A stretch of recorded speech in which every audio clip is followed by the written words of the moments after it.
Hi folks, so I'm here to walk you through today the improve skills. The idea behind these skills is that you will take essentially a negative event and try and make that event or moment easier by introducing something that's positive or easier to tolerate. Times to use this skill are essentially when you are feeling really overwhelmed, when a situation is likely to be relatively longer lasting, like a couple of hours as opposed to a few minutes, or when distraction and self-soothing skills aren't working. So we start here with imagery, and the idea here is to use visualization to take yourself really anywhere else but where you currently are. So if you're dealing with, for example, trauma-related reminders, a way that you could use imagery is to create actually a safe space or a safe room in your mind where you've got locks on all of the doors and all of your most comforting items around you, and where you feel truly safe and comfortable. Similarly, you might use visualization to take you to a place that you find really relaxing or soothing, like imagining yourself at the beach or the mountains. So it helps you escape what's happening for a few minutes and hopefully come back somewhat re-regulated. The next one in the IMPROVE acronym is meaning. So the idea behind this first emerged from the work by Viktor Frankl called Man's Search for Meaning. And so this man, Viktor Frankl, he actually survived Nazi Germany and the concentration camps, and he came out of it and wrote this book about how individuals can survive intense suffering.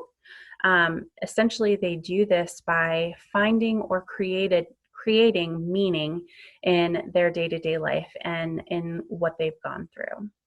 So I want to be clear that this does not mean that you have to believe that your suffering is preordained by some higher power.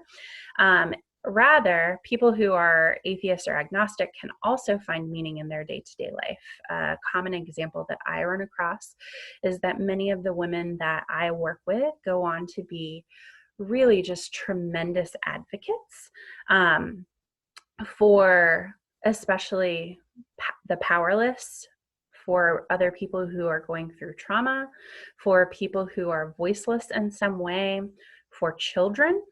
And they do tremendous work with a great deal of compassion and empathy and understanding of what works.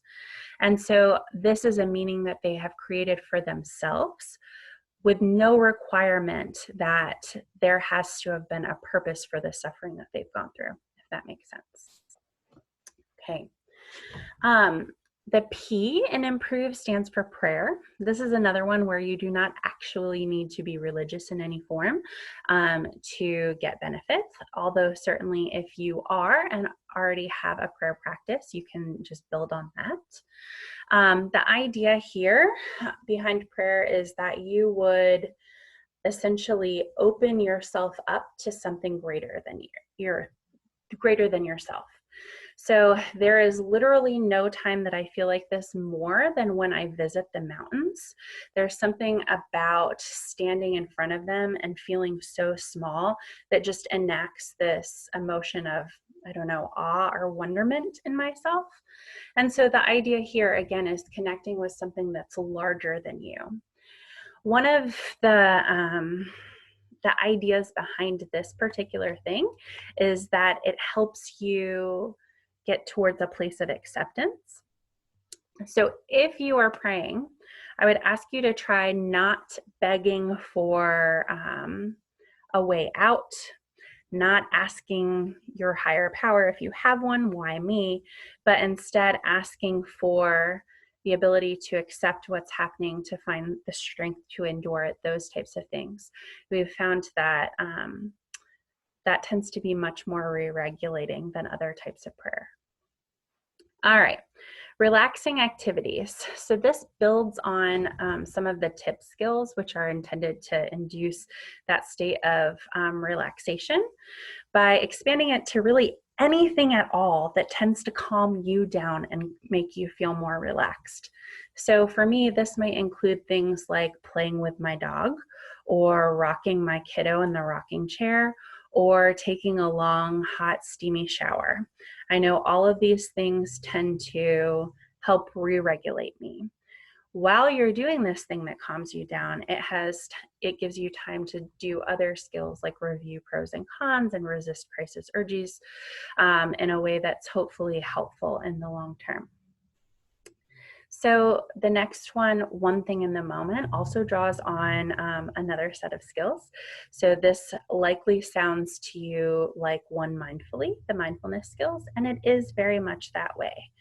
The idea behind this particular skill is that when you find yourself in a crisis, that you are going to remind yourself that you only have to get through this one moment, this 1 minute, whatever. You don't have to survive today or tomorrow or anything else, just whatever you're doing in the moment. And so sometimes what you can do in a crisis situation is pick one thing to attend to and just focus yourself entirely on doing that one thing until it's done, as a way to help build momentum through crisis situations. All right. The V in improve is called vacation. So the idea here is anything that allows you to retreat a little bit from adulthood and all of the many responsibilities that crisis situations can throw your way. So this might be something like taking a time out to give yourself a mini vacation. If any of you have ever set up your bathroom with candles and bubble bath and some type of special drink or food or whatever, then you have likely employed this mini vacation strategy.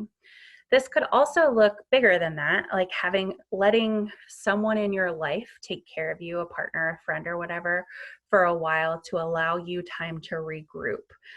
This would be especially important for people who tend to be more independent and have difficulty asking for help.